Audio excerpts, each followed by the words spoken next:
Hello, everyone. Welcome to Chalk Talk here on DK Pittsburgh Sports. This is Chris Halicke. We are going to be breaking down a rather ugly performance from the secondary. Blame to go all around, and we've got way too much to go through for me to preamble this, so let's just dive into it. This play right here, the Steelers are showing like they might be in palms. Here they are not. What Deshaun Elliott's going to be doing is he's going to be coming down here. He's going to buzz, and they're going to go into a straight-up cover three. So you've got defenders here. Those are where those defenders are going. Ramsey is going to go to this area. Elliott's going to come down into this hook curl. Queen's going to drop into that hook curl, and then that defender, I believe that's Peyton Wilson, is going to go into that curl flat zone. The problem here is, and this is what Joe Flacco did so well when he played with the Colts last year, is that there is a window right here. Actually, let me do that with a different color so you can see it better. There is a window right here in between what is the curl flat and the hook curl. Okay. Joe Flacco picked that apart while playing with the Colts last year. And as this play goes, and again, you can see, okay, the defense is right there. And by the way, Flacco's back foot hits, he's already throwing. Like, back foot hits, the ball is separating right there. This is his target right here. And what Higgins is going to do is he's just going to loop around here. I'm not going to say he sits there, because by the time he catches it, I mean, he's still running in stride. But this is absolutely just trying to bend and get into that window between the curl flat defender and the hook curl defender. Now, what you would normally see here, and this is where just good design beats the defense. The Bengals are in trips to this side, so you're going to have to, when you talk about how you deploy your zones, you almost have to shade this guy. You can see like Elliott here, who's in the hook curl. He is on this side of the hashes. Meanwhile, Queen is like on the hashes. And he is favored more over in this direction because that's the passing strength of the formation. And what that does is it helps open up that window for Flacco to then put it in right there. By the way, this is third and like 16. This is third and long. But you can see it's right there. It's open. And it's an easy completion on third and long. This is just, let's just play cover three, try to beat everything, not let anything get behind us. Well, problem is that you allowed that to happen because this guy right here knows how to beat it. And you can see, I mean, I think normally Queen would be shaded more over on this side, or at least if he's shaded right here, he would drop more over here. But because the passing strength is over on this side of the formation, he has to be shaded over that way. Again, this is good play design. This is good play calling. Having a quarterback who knows how to beat it. It's a combination of things. But even then, Queen still moves over to his right, to the left of the offense, but that window is still, I mean, you can't even see Peyton Wilson over there in the curl flat. That window is wide open. It's easy throw. And it's right on the money. Not a great start. Next play here. Let's see. I'm trying to remember which play this is. Okay. So this happened multiple times in the game, and I don't understand why. But anytime there was any kind of off-man coverage or zone coverage, which is if it's like quarters, the corner right here, and he's covering, this is Jalen Ramsey covering Jamar Chase. The corner turns his back to the sideline. Like, so he flips his hips to the inside and kind of is doing this sideways run. And the problem with that is exactly what happens here. This is late in the quarter. The Bengals are low on time. I think they only had one timeout here. So they almost have to throw to the boundary. And at this point, you're like, okay, is it the player? Is the player just using bad technique? Because flipping your hips to the inside on any kind of, I understand like maintaining outside leverage and wanting to possibly, if this guy cuts it in, you want to be able to already have your hips flipped inside and be able to run with him. But the problem is that if he breaks this to the outside, it is impossible for you to flip your hips around and then run and match him, because you need time to react, which Ramsey does. But the problem is that by the time he flips his hips around, number one, the ball's already out. And number two, there's 2 yards of separation there. And it's thrown in a way that brings the receiver back toward the line of scrimmage. So this is almost bent around, which is away from the defender, which if this is bent and it's like further out, Ramsey has enough time and space to be able to possibly undercut that, or at least play it tight and get a hand on there. But because this is perfectly thrown where the receiver has to bend back to the ball, there's just no chance for Ramsey. None. So that's a completion, and it's a first down. Easy pitch and catch. This happened multiple times, guys. And it happens again later on with another defender. And all right. I'm already hurting. All right, we got trips to this side. A lot of people were like, well, why didn't the Steelers play press man coverage? Well, here we go. We got press man coverage right there. He's all up on him. And this is good design. You can't have all the receivers up on, like, the line of scrimmage is like, let me get a straight line here. The line of scrimmage is like right there. Okay. Porter is as close as he can possibly get. Right? I mean, let's be real. Porter cannot get any closer or he's offside. Okay? Receiver, you can only have so many receivers up on the line of scrimmage. That's this receiver right there and this receiver right there. So you have these two receivers are off, and this receiver over here is off. Well, we'll say receivers, we'll say eligibles. Now, one way to beat press man coverage is to run any kind of combination in which these two routes rub this defender, in which then this receiver can just undercut it. That way it creates a natural pick. You're not actually picking him, because you can't do that in football. It's not basketball. But that's essentially what you're doing, is you're picking him, so he literally cannot get that receiver who's going to run this really quick this really quick slant, drag, whatever you want to call.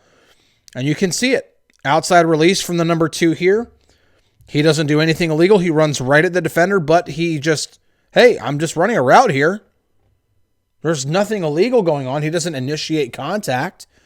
He doesn't try to actually touch Porter, but he does more than enough to physically get in the way, which then creates that separation. Oh, and by the way, there's still nobody in the middle of the field. Regardless of the coverage, it doesn't matter if it's cover 1. Anytime these guys are in man coverage, there's no hole defender. They hardly ever do cover 1 robber. So there's almost no hole defender in the middle of the field when they're in any kind of man coverage. And here they're in man, but Porter gets rubbed, doesn't stand a chance to recover. Chase catches it, and he's got all this room to run. Easy. That's the easiest thing in the world to do. There's nothing Porter can do about that. He can't get any closer to Chase at the line of scrimmage because Chase is off. He's off the line, so you can't jam him. And then the design of the play is literally we're just gonna create a rub so that Porter cannot get right on Chase. And all we need is that little bit of extra yard or whatever of separation that it creates. And then because there's no hole defender in the middle of the field, it's just free access. Boom. Inside the 20. Easy. This is poor defensive coaching. Poor. The Steelers have been consistently beat to the middle of the field all season long, And there's never a hole defender unless they're in straight up cover 3 or cover 4. But if they're in 1 or they're in 2, or like 2-man, not regular cover 2, but if they're in like 2-man or cover 1, there's no hole defender. Like almost ever. Why? All right. Here we go. So, another thing that people were like, well, why didn't they double team Jamar Chase more often? Well, here we go. You've got Slay on Kovacevic here. And then what this is it's Ramsey on Chase there. And Chuck Clark is going to come and he's going to like play over the top. But this is absolutely doubling Jamar Chase. And you can see, don't watch 23 versus 80 here. Just watch what happens whenever, Clark is looking right at Chase. Ramsey is playing the outside leverage, knowing that Clark is going to be coming to the middle. True double team. And then on the other side, we've got Porter, and we've got this safety right here. They're doing the same thing to T. Higgins. T. Higgins running to the middle. This safety's crashing down. You got Porter right there. They are double teaming both Chase and Higgins here on this play. Meanwhile, it is Slay one-on-one with Kovacevic, and he does a quick jab step to the outside, gets off of the jam, and just beats him to the inside. And there's no way that Slay can catch him. Kovacevic beats him. Flacco puts it right on him with a perfect pass. Big gain down the field, already in field goal range. My question here is, if you think this guy is your best corner, why, oh why, is he not in one-on-one coverage here so that you can then use 2 lesser defenders to double cover that guy? Why isn't this flipped? Like, why are we not flipping this? You could have Slay out here, because I would much rather have Ramsey be this guy going with the Kovacevic. Or Kovacevic, however you say his name. That's what I'd rather see. And that's what I think a lot of people would rather see. Because if Ramsey is the better corner, and I think not only over the totality of their respective careers, but even right now, Ramsey is the better corner. Why waste his talent in a double team?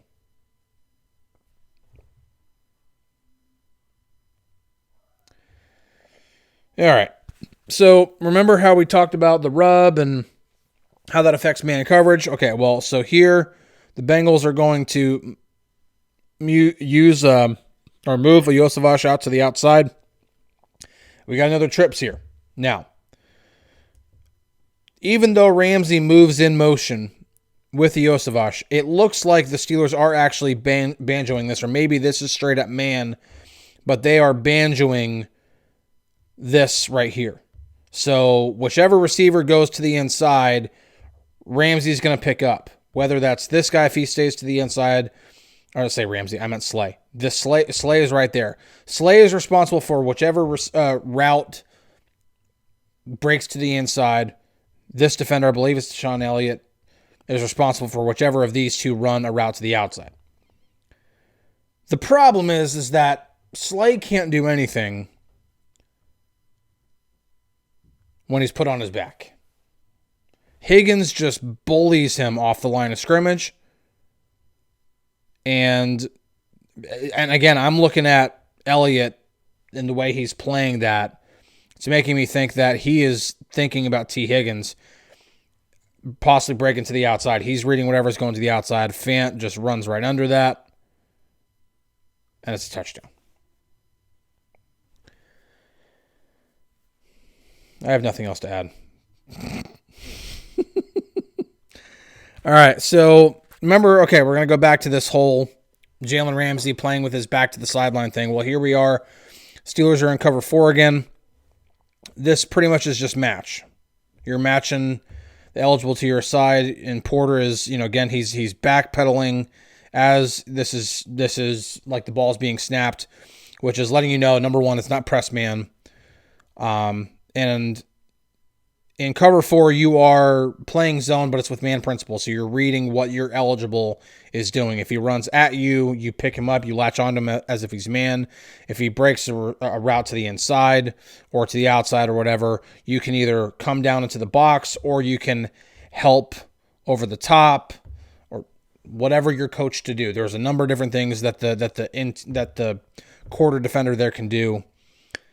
But again, here we are. Porter, I'm like, he's barely, like, the ball's barely been snapped, and he's already turning his hips, flipping his hips to the inside, and he's running with his back to the sideline. Now, what happened last time? That's what happened last time. Well, look what happens this time. And again, it bends. This one doesn't bend back quite as far. He almost stays even. But because Porter is in such a bad, like, place, like, physically, he cannot recover. He just can't. And it's easy pitch and catch. Easy. This, I believe, is like in the very, very, like, final stages of the game. Like, what are we doing? Why? Okay. And the fact that this happened with Ramsey, and now it's happened with Porter. So, is this coaching? Are we coaching our corners to play with this technique? If so, why? Why? That doesn't make sense. You are literally handcuffing your corner if any route goes to the outside. And yes, you would like to force the receiver to your help on the inside. But the problem with that is exactly what happens here. And the Bengals, it's not like this is the first time the Bengals exploited it. They've exploited this all game long. Like, what are we doing? Like, I don't get it, man. I just don't get it. Yeah, this was from the 30, right? This is from the 30-yard line. Yeah, this is the first play. This is right after Aaron Rodgers hooked up with Pat Freiermuth for the 68-yard touchdown to give the Steelers the 31-30 lead. First play after that. This is what the Steelers do. First play right here. I'm fine with calling cover 4, but why are we coaching it this way? And if it's not coaching, then this is just poor technique on the player. But either way, something's wrong. Ramsey's doing it, Porter's doing it. That makes me think it's coaching. But maybe it's just poor technique by both Porter and Ramsey. I don't know. Either way, somebody's in the wrong here because that ain't right. Final play here. I had one player, and the only indication that I'll give is it's one of these guys in black and gold. That's all I can say. That's all I'm going to say. I'm not going to tell you who it is. But pretty much broke the play down for me. So this is technically fire zone. Now, you will see a lot of latching onto man coverage here. And typically in fire zone, you've got 3 deep defenders and you've got 3 underneath defenders. That is and then whatever combination you have 5 rushing underneath. That is your typical fire zone. This has been part of defense since Dick LeBeau popularized it. Okay. The problem here is that the Steelers aren't running true fire zone. They are running, and the receiver moving in motion here, by the way, Queen having to talk with Chuck Clark. Higgins moves in motion. Okay, now he's having to talk to Cole Holcomb. A lot of pre-snap communication going on, and pretty much what happens with this receiver moving in motion, the way it was explained to me, with this receiver moving in motion, Queen and Clark are responsible for the tight end and the running back. Before that, these 3 were responsible for this bunch. But as soon as this receiver moves in motion, now Queen and Clark are responsible for the tight end and the running back. Everybody else latches onto a man. Cole Holcomb latches onto this tight end. Porter latches onto Higgins, who just moved in motion, which would mean Who's responsible for Chase? If Chase runs anything underneath, how in the heck is Ramsey supposed to cover that? How?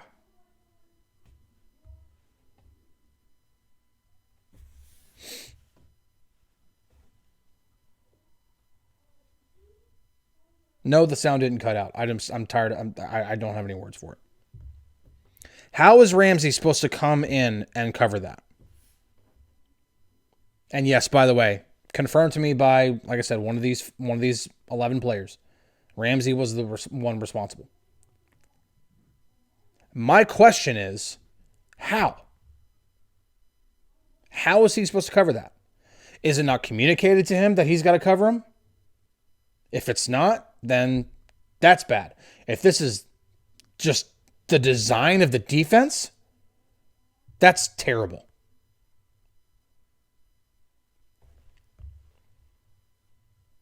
Those are the two plays that happened after the Steelers took the lead. 15 yards and 18 yards.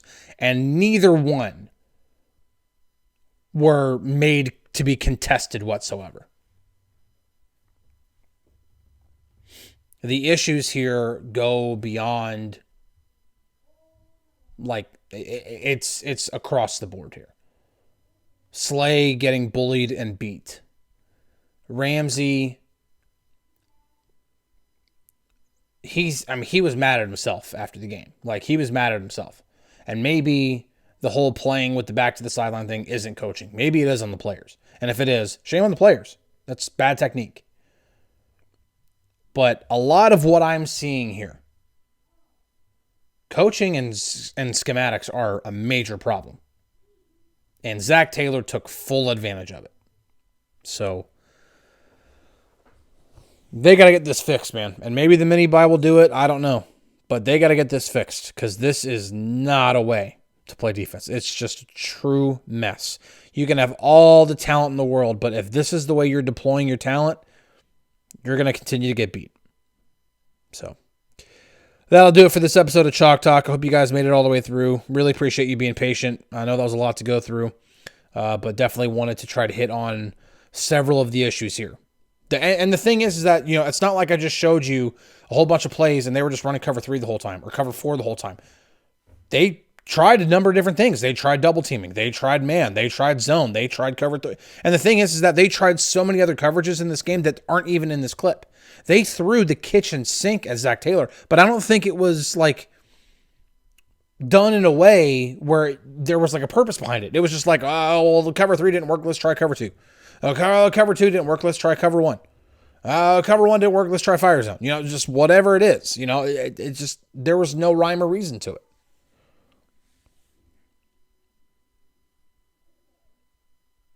It's bad. It's really, really bad. Anyway. You want some optimism? Mike Tomlin is 14-7 coming off of a mini-bye as head coach of the Steelers. So maybe they figure things out enough to beat the Packers. We'll see. But they got to figure it out one way or the other. Schedule gets a lot tougher from here on out. So catch you guys on the flippity flip. See you later.